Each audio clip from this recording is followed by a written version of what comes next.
Assalamualaikum warahmatullahi wabarakatuh. Saya Gina Sita Syifa dari semester 2D.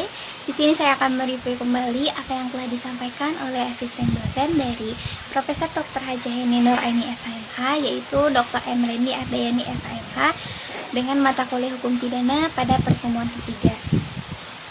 Pada pertemuan ketiga ini, beliau menyampaikan mengenai pengertian hukum pidana dan bagian-bagian dari hukum pidana.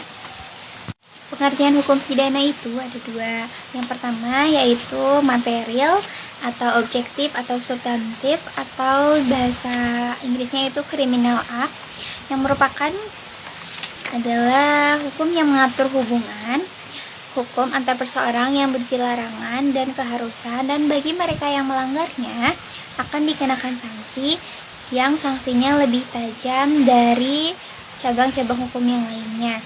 Nah, larangan dan keharusan ini sumber hukumnya yaitu KUHP dan beberapa peraturan dalam KUHP. Nah, contoh hukum pidananya yaitu korupsi, narkotika, teroris, pencucian uang, dan lain-lain.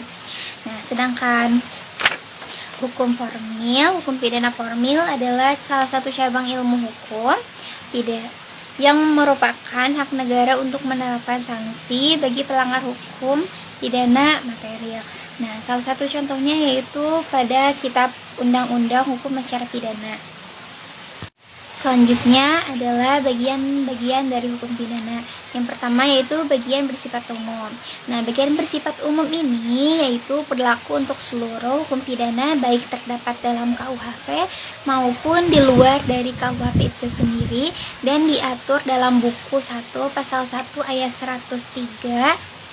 Nah, selain itu, yaitu yang kedua, bagian yang bersifat khusus.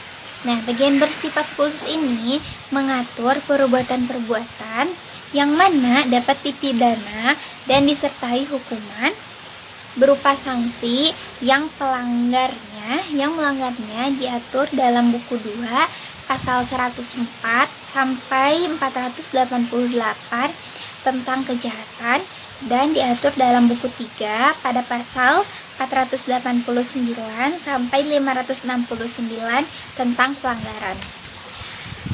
Segitu dari saya. Terima kasih. Wassalamualaikum warahmatullahi wabarakatuh.